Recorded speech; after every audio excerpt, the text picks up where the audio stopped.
Bonjour tout le monde, bienvenue à ce nouveau rendez-vous de Folie douce. Ici Yvan Bugeaud. Aujourd'hui, je reçois Simon Coulombe. Il nous présente son étude Portrait 2022 de la santé mentale des travailleuses et travailleurs de PME au Canada. Pierre Laporte nous amène de son sujet aux espressos, la mythomanie. Notre invitée en début de deuxième demi, Marie-Maude Sylvestre-Audette, est directrice générale de Maison Saint-Dominique. Bienvenue à Folie douce.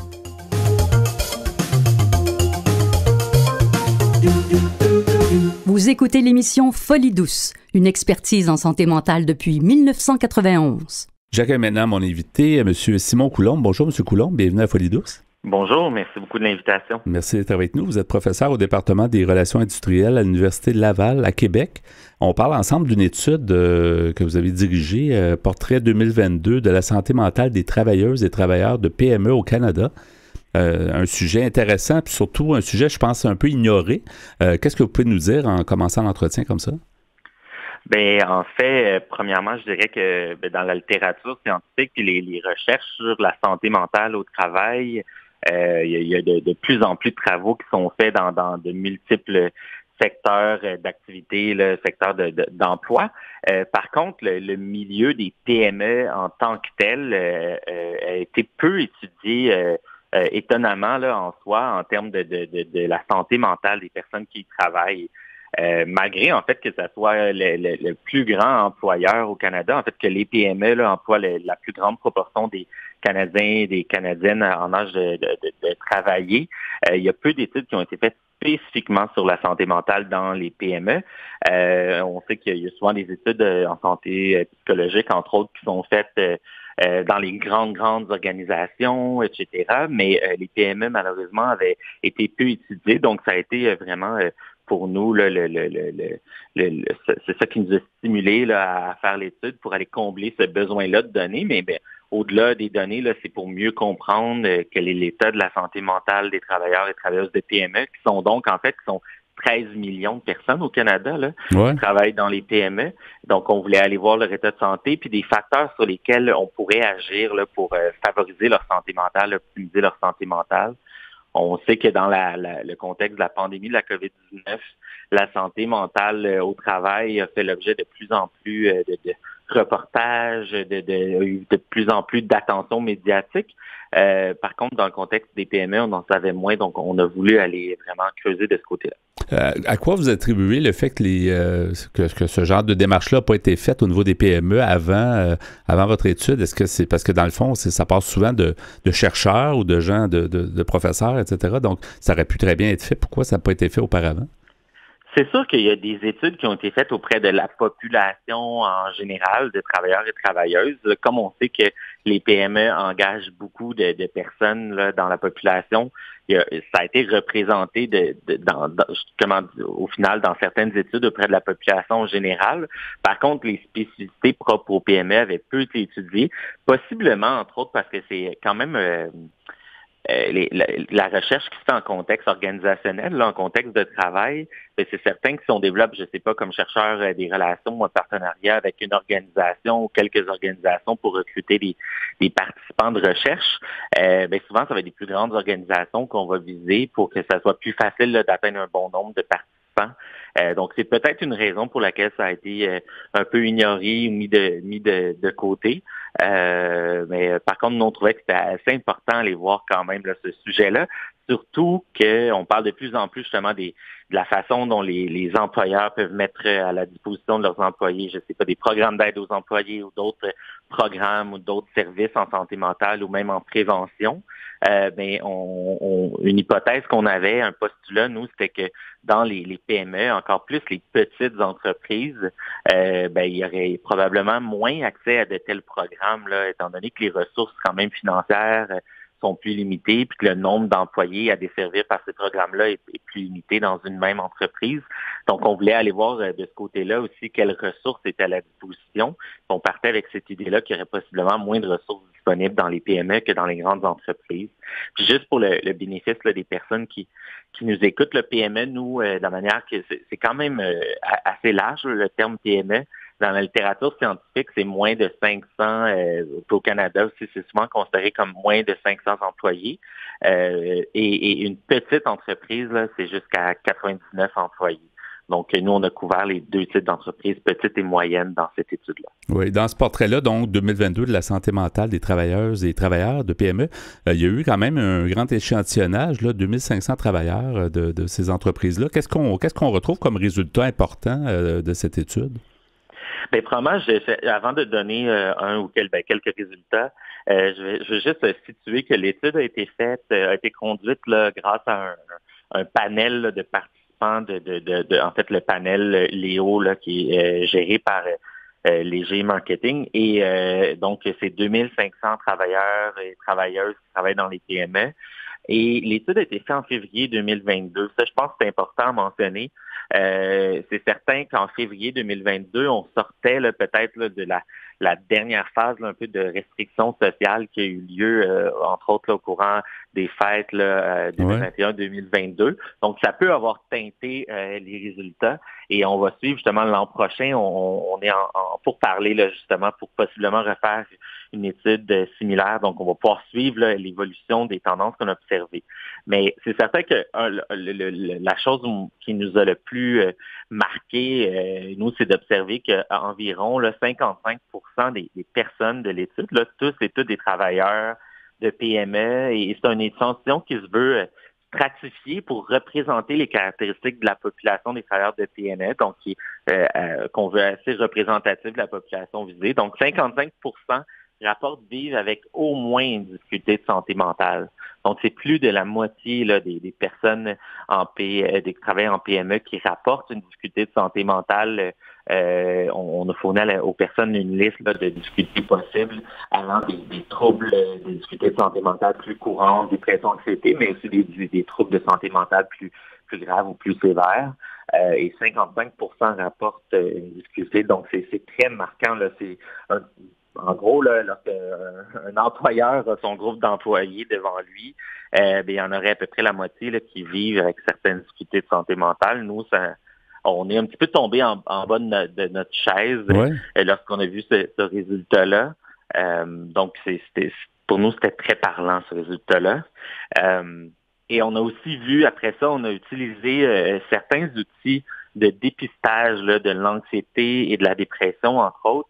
C'est des outils avec quelques questions et ces questions-là sont validées. Passer un certain seuil, là, un certain score sur l'outil, et c'est auto-rapporté, on peut croire que les personnes, là, si elles consultaient un médecin ou un psychiatre, seraient diagnostiquées avec un trouble anxieux ou dépressif. Et on a vu, il y avait 24% là, des personnes dans l'étude qui étaient au-delà de ce seuil-là, donc qui possiblement vivraient ou vivaient à ce moment-là avec un trouble d'anxiété, possiblement anxiété généralisée. C'est ça qui était plus couvert par le questionnaire. Puis il y en avait plus de 20% qui avaient des symptômes dépressifs au-delà du seuil. Donc ça aussi, c'est beaucoup. Là, c'est plus que le pourcentage habituel dans la population. Mais ça rejoint par contre des pourcentages qu'on a vus durant la pandémie dans certaines autres études populationnelles.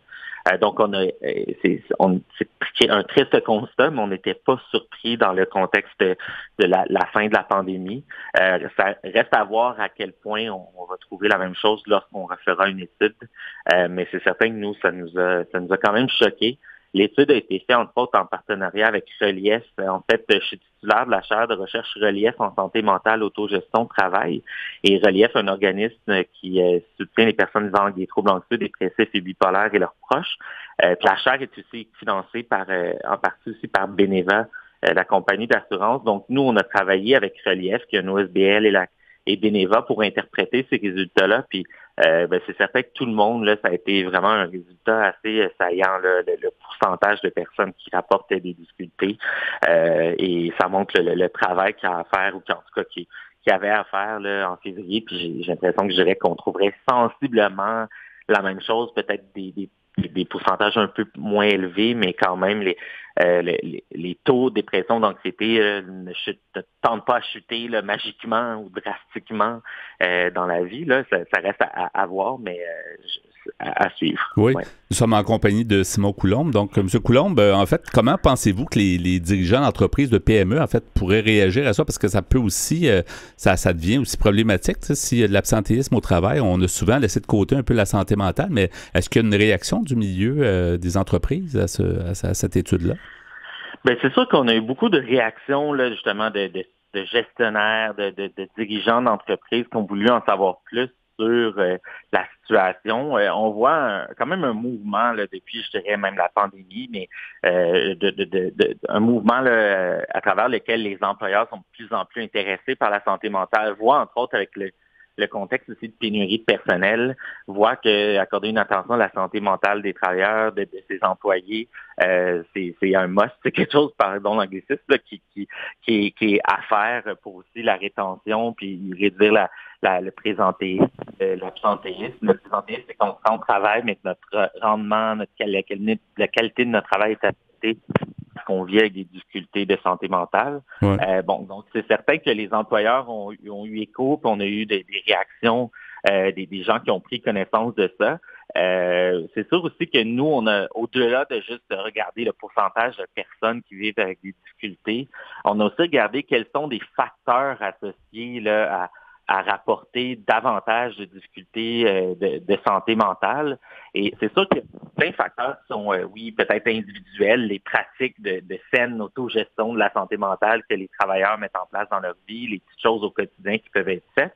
Mais il y a aussi beaucoup d'indicateurs de l'environnement de travail qui sont ressortis comme des facteurs de stress, évidemment, qui mettent à risque la santé mentale des travailleurs de PME, que ce soit la charge de travail, le manque de reconnaissance dans certains cas. Puis bon, là, je dresse un portrait sombre. Là, la réalité est que globalement, c'est assez modéré. L'environnement de travail en PME, selon notre étude, est pas l'environnement le plus risqué au plan de la santé mentale, mais pas non plus parfaitement positif. Donc, il y a du travail à faire là, pour améliorer certains aspects, aussi les possibilités de conciliation travail-famille. Et finalement, il y a un facteur qui s'appelle le climat de sécurité psychosociale. Dans le fond, c'est à quel point les dirigeants de l'organisation ou le propriétaire de la PME, à quel point le propriétaire priorise la santé psychologique de façon claire et communique des informations claires qui démontrent un engagement envers la santé psychologique. Et ce qu'on voit, c'est que ce facteur-là ressort aussi comme un facteur important. Par contre, il y a pour plus de la moitié des gens dans l'échantillon, la santé psychologique, en fait, n'est pas tout à fait priorisée par la haute direction. Donc, pour plus de la moitié des gens, le climat organisationnel n'est pas tout à fait sécuritaire au plan psychosocial. La santé psychologique n'est pas tout à fait valorisée, clairement. Donc, il y a du travail à faire de ce côté-là. Puis, nos résultats suggèrent que c'est un facteur important là, pour améliorer la santé psychologique. C'est un peu un facteur qui est à la base, un peu, tu sais, s'il y a cet engagement-là des dirigeants, des gestionnaires, ben ça va un peu avoir un effet par ricochet sur les pratiques de gestion, sur les politiques, par exemple, de conciliation travail-famille, la possibilité, par exemple, pour les employés de plus établir leurs limites, de reconnaître lorsqu'ils vivent des difficultés et qu'elles doivent prendre un temps pour eux, par exemple, etc. Exactement. Donc, ça part beaucoup là aussi de ce que les dirigeants et l'organisation peuvent faire. Oui. En terminant, M. Coulombe, c'est super intéressant. Si les gens veulent en savoir plus, est-ce que c'est disponible en ligne? Est-ce qu'on peut lire l'étude? Qu'est-ce qu'on cherche? Oui, vous pouvez aller sur le site www.crrsmat.ca. www.crrsmat.ca. Parfait. Bien, c'est excellent. On va vraiment prendre connaissance de cette étude qui est super intéressante. Portrait 2022 de la santé mentale des travailleuses et travailleurs de PME au Canada. Merci beaucoup, Simon Coulombe, d'avoir été des nôtres et bonne suite pour d'autres études éventuellement. Merci beaucoup de votre invitation. Au revoir. Au revoir. Libérez le poète en vous en 280 caractères. Exprimez-vous sur Twitter à Folie Douce Radio.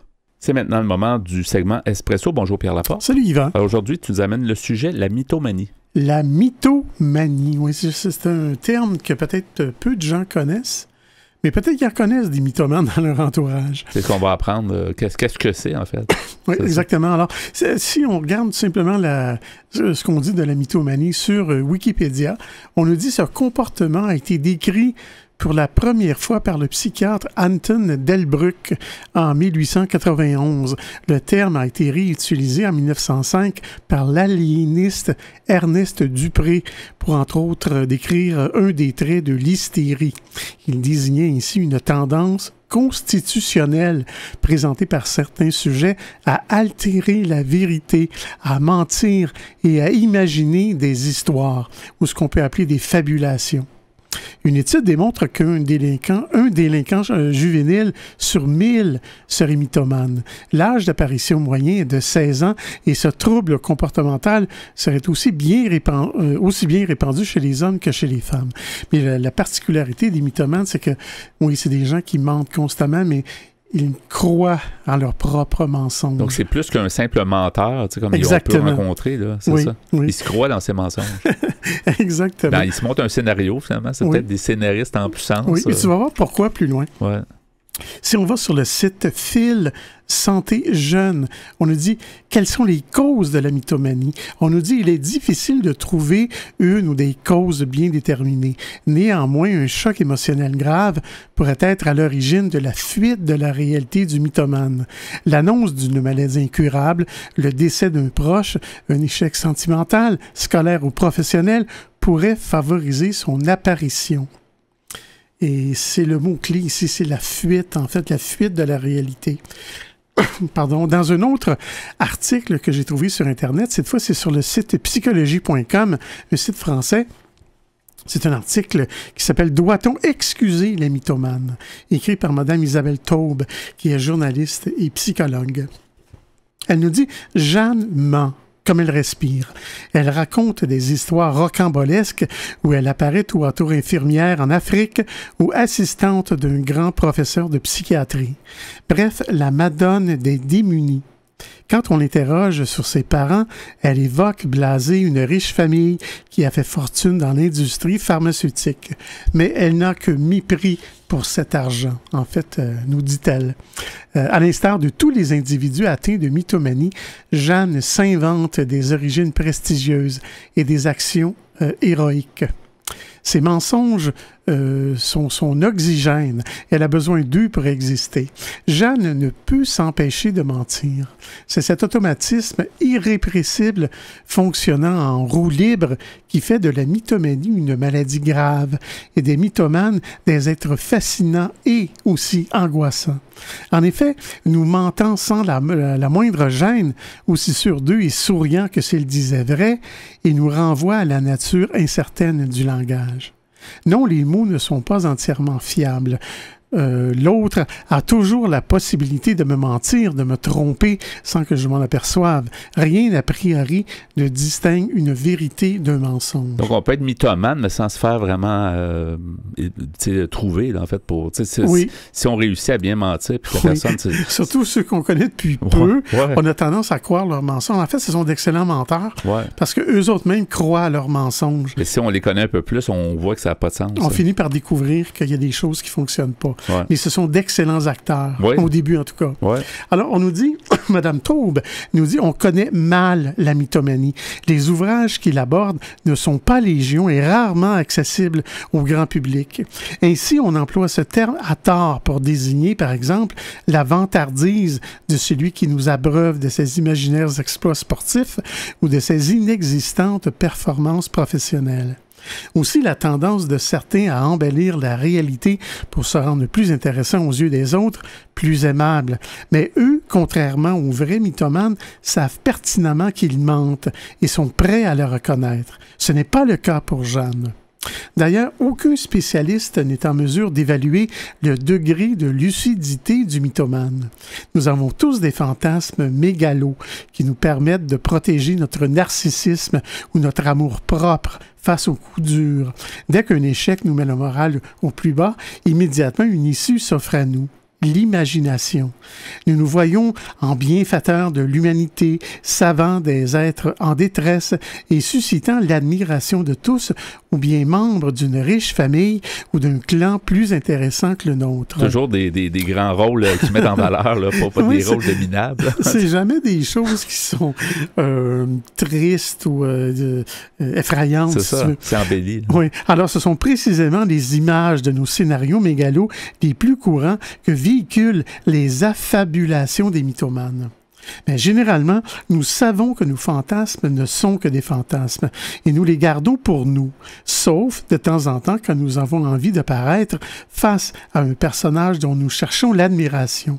Ce n'est pas le cas du mythomane qui, lui, les vit sans recul.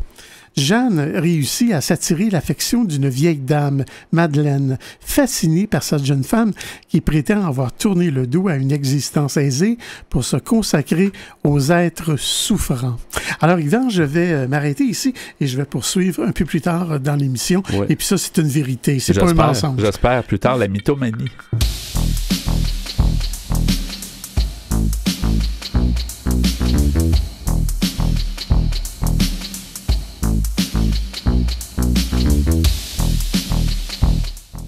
À venir dans l'émission, notre invitée est Marie-Maude Sylvestre Audette, directrice générale de Maison Saint-Dominique.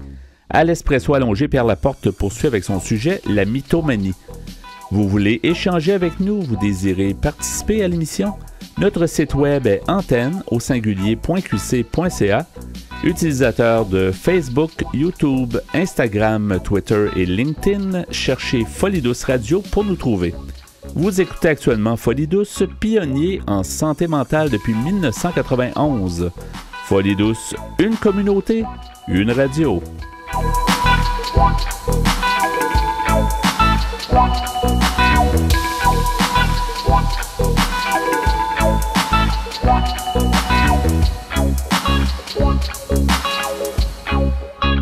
De retour au micro, à Folie Douce, l'émission qui démystifie les problèmes de santé mentale. Je m'entretiens maintenant avec mon invité, Marie-Maude Sylvestre Audette. Bonjour, Madame Sylvestre Audette. Merci. Bonjour. Bienvenue à Folie Douce. Avec plaisir. Merci. Ben oui, vous venez de parler d'un organisme qu'on connaît depuis longtemps. Puis je suis heureux de vous accueillir parce que ça fait longtemps. On a fait une entrevue dans nos débuts à Folie Douce avec la Maison Saint-Dominique. 35 ans d'existence, faut quand même le faire dans le domaine de la santé mentale. Vous êtes la directrice générale depuis 14 ans. Vous y travaillez depuis 22 ans, ce qui est pas peu, c'est quand même très remarquable aussi. Expliquez-nous donc justement ce que c'est la maison, qu'est-ce que c'est la Maison Saint-Dominique? Parfait. Effectivement, Maison Saint-Dominique existe depuis 1987. Ouais. Maison Saint-Dominique est un OBNL d'habitation. Un OBNL, c'est dans le fond, notre mission première, c'est de fournir du logement sécuritaire, abordable à des personnes ayant des problématiques en santé mentale, itinérance. Souvent, il y a des problèmes de comorbidité, donc toxicomanie associée. Tous les problèmes là, qu'on peut retrouver là, chez un individu. Ça a toujours été ça, la mission de Maison Saint-Dominique, depuis les débuts? Toujours axée sur la santé mentale. Je dirais que la mission première de Maison Saint-Dominique, c'est vraiment de pouvoir développer des projets d'habitation sociale dans des quartiers populeux de Montréal, donc de pouvoir s'installer dans des quartiers névralgiques, centre-ville, plateau, Villeray, Rosemont, donc les quartiers qui sont accessibles en métro, en transport en commun pour donner plus de mobilité à nos personnes qui résident. Oui, comme je le disais tantôt, ça fait 22 ans que vous y travaillez. Qu'est-ce qui a fait que vous êtes arrivé à Maison Saint-Dominique? Est-ce que vous aviez déjà cette façon de faire ou en tout cas cette volonté en fait d'aider les gens? Oui, effectivement, je suis arrivée à Maison Saint-Dominique suite à un stage en technique de travail social à l'époque. Donc, rapidement, je me suis aperçue là, que le milieu communautaire, le milieu en santé mentale, c'était vraiment un milieu d'entraide. Puis moi, ce qui m'a vraiment attirée au niveau de la santé mentale, c'était beaucoup par le fait qu'on rencontrait des hommes, des femmes, des adultes avec beaucoup d'expérience, avec une expérience de vie. Puis, les circonstances de la vie font qu'ils ont développé une problématique en santé mentale. Sauf que j'apprends à tous les jours de leur expérience de vie, de leur cheminement, de leur établissement et tout. Donc, c'est ce qui m'a vraiment attirée à devenir intervenante puis directrice à la Maison Saint-Dominique. Vous avez pris goût. En fait, c'est un peu une histoire c'est un peu on s'investit dans le fond puis on se dit, si je le fais pas, il n'y aura pas tant de monde qui vont le faire. C'est pas tout le monde qui a le feu sacré pour aider les autres, là, aussi. Oui, tout à fait. En tant qu'intervenante, effectivement, avec les défis d'intervention, puis c'est sûr que après ça m'a donné le goût d'en faire plus. Quand je voyais justement, je pense, le potentiel de pouvoir développer des services, les besoins existants, c'est sûr que c'est comme un puits sans fond. Donc, tu as toujours le goût de poursuivre, de continuer, d'aider davantage. Donc là, on continue, Maison Saint-Dominique, la mission de développer des projets d'habitation sociale. Présentement, on a 2 projets en construction. Okay. On vient d'en terminer un. Donc, donner du logement, l'accessibilité au logement, je pense que c'est d'actualité aujourd'hui, mais je pense que ça l'a toujours été.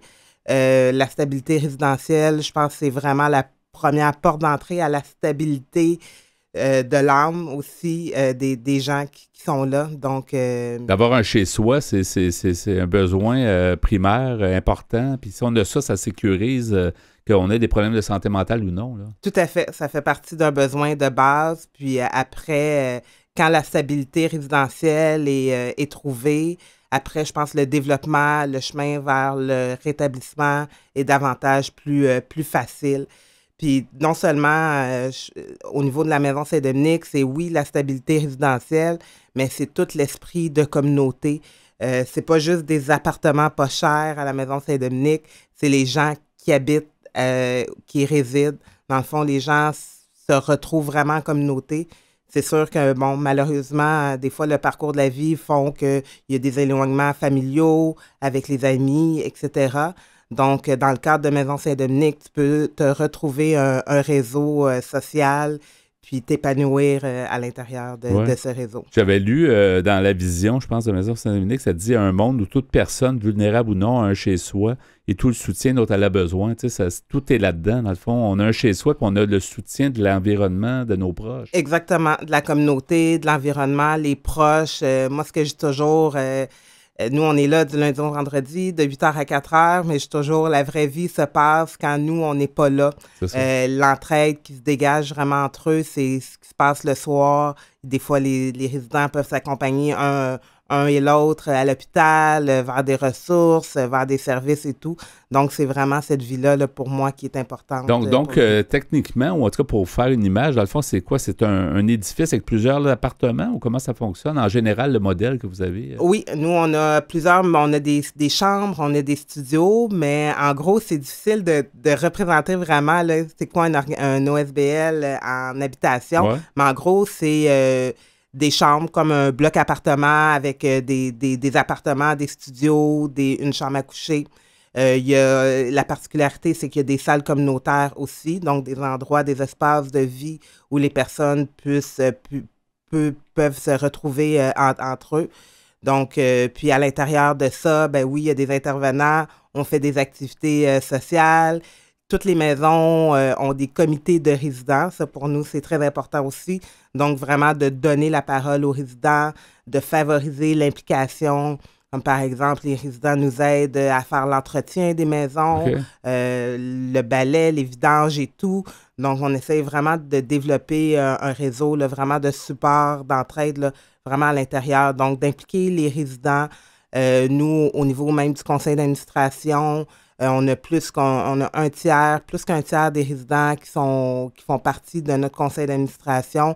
Donc, je pense que c'est vraiment toute une façon là, de vivre, de penser aussi pour pouvoir créer cette énergie-là entre les gens puis entre les résidents. Est-ce que le but, c'est de développer l'autonomie pour faire en sorte que les gens vont peut-être voler de leurs propres ailes après? Ou est-ce que vous n'avez pas de limite de temps pour que les gens demeurent dans les résidences de la Maison Saint-Dominique? Il n'y a pas de limite de temps. La seule et bonne raison, c'est que, tu sais, d'avoir une communauté, un soutien, c'est pas juste une question de, justement, de temps. Après 5 ans, t'en as plus besoin.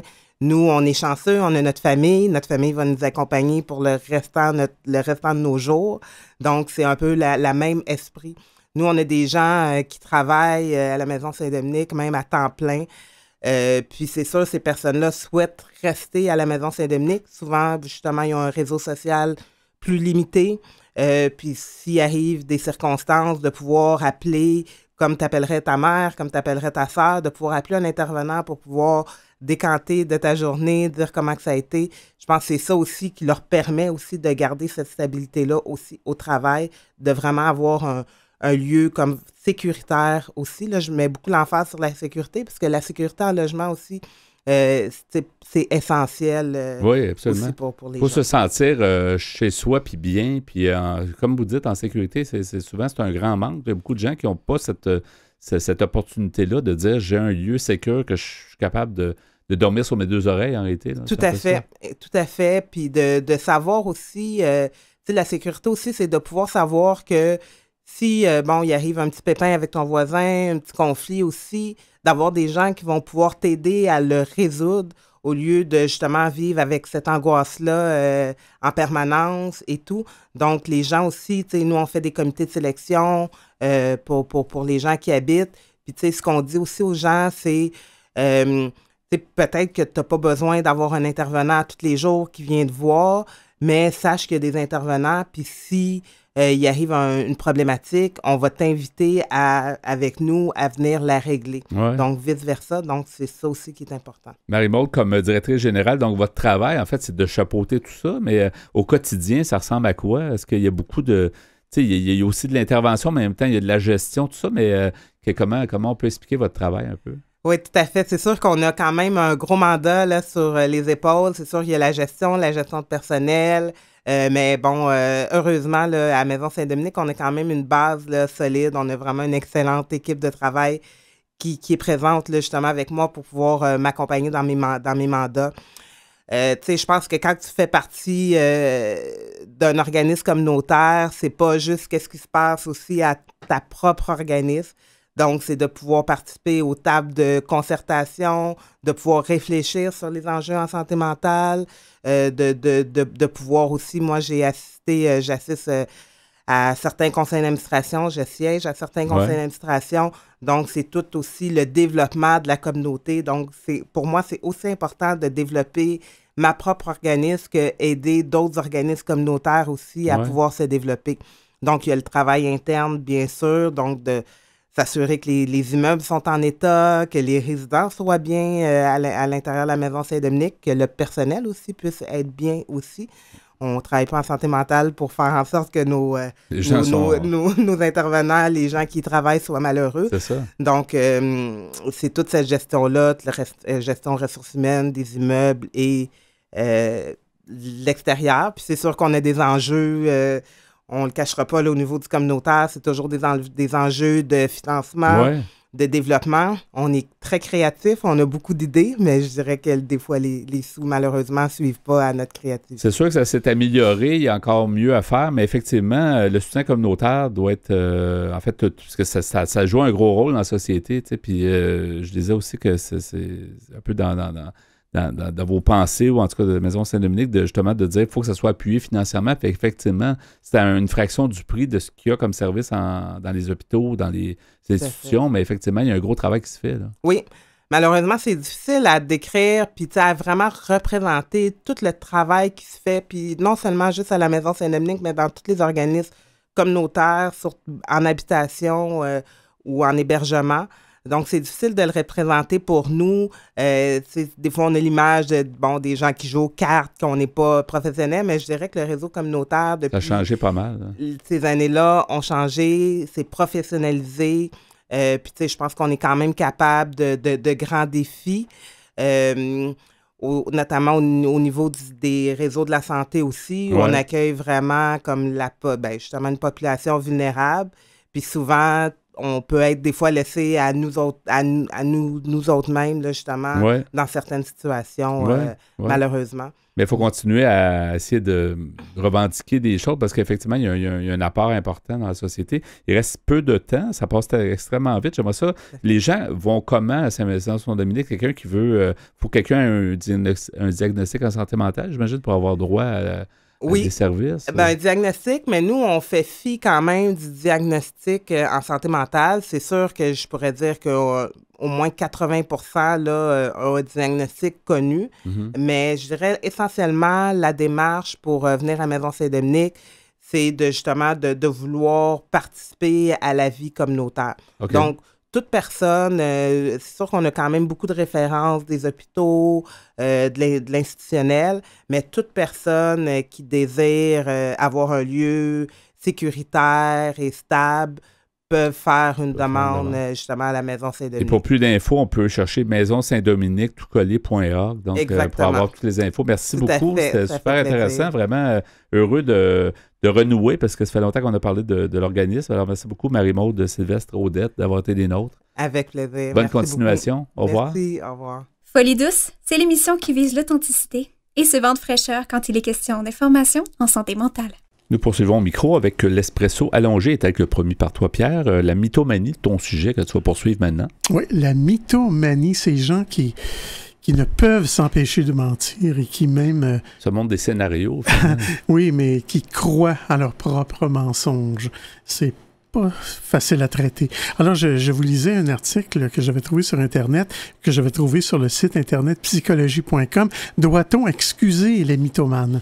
Un article de Madame Isabelle Taube que je lis à l'occasion lors de mes espressos. Et je vous parlais de Jeanne, qui est mythomane, et de cette vieille dame, Madeleine, qui l'avait engagée. Elle l'avait engagée pour s'occuper, en fait, de son petit-fils du nom de Antoine, qui lui aussi, tiens-toi bien, ment. Mais lui, c'est pour mieux escroquer ses semblables et les soulager de leur argent et de leurs bijoux. Et deux menteurs peuvent-ils s'entendre? Si le menteur normal, y compris l'escroc, trompe sciemment son interlocuteur, le mythomane se trompe d'abord lui-même. Alors que l'autre, en tant qu'individu, compte peu, il n'est que le réceptacle bien indispensable de ses affabulations. Même si ses thèmes de prédilection sont de nature à inspirer le respect et l'admiration, ces récits sont d'abord destinés à son propre usage. En fait, il se parle à lui-même. Il se ment à lui-même. Ouais. Une vie de mythomane n'a rien de facile.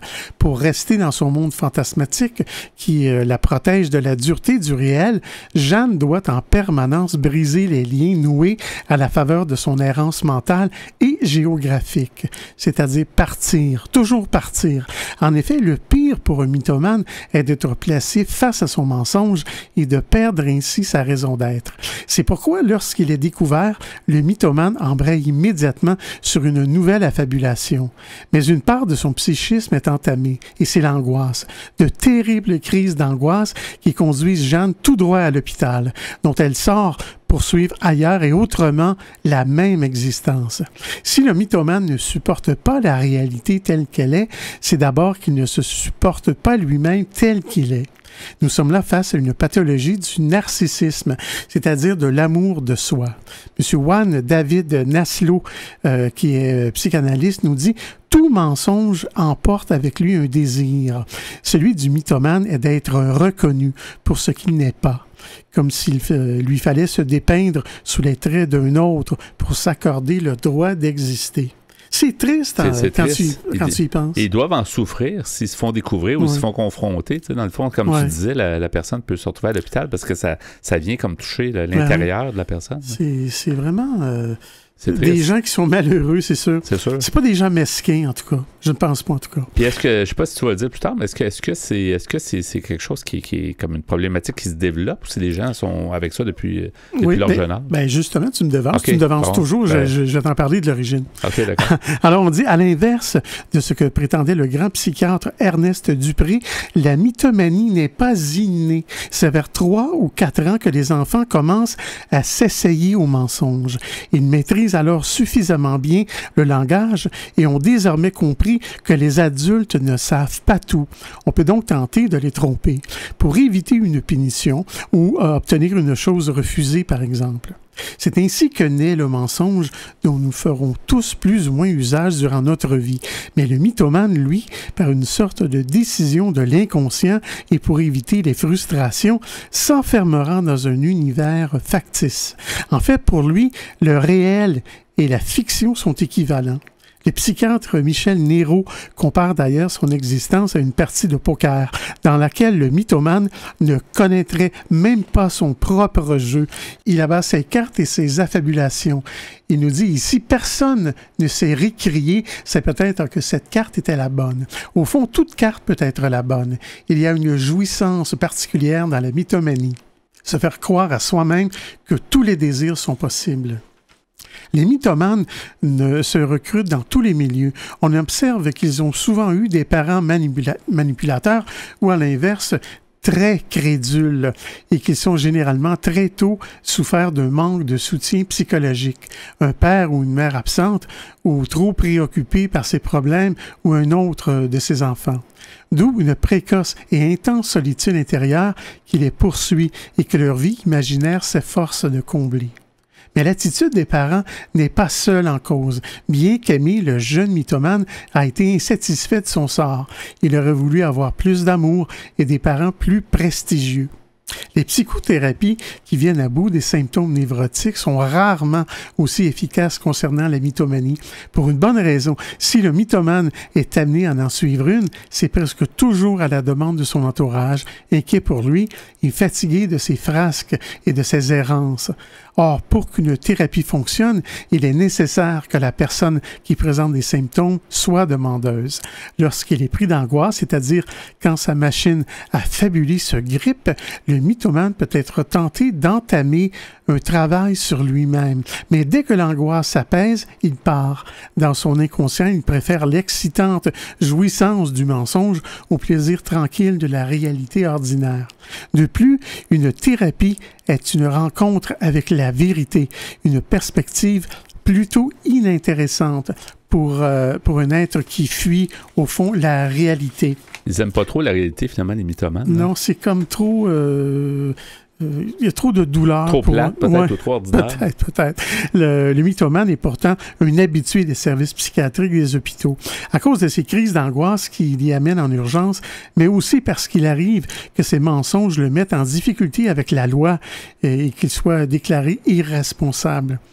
Alors, je vais m'arrêter ici, mais les gens pourront aller voir la suite de cet article. Doit-on excuser les mythomanes? Merci beaucoup, Pierre, pour ce sujet, la mythomanie. Vous aimeriez réentendre nos émissions, entrevues et chroniques via YouTube? Pas de problème. Pour y accéder, visitez notre site web antenne.qc.ca.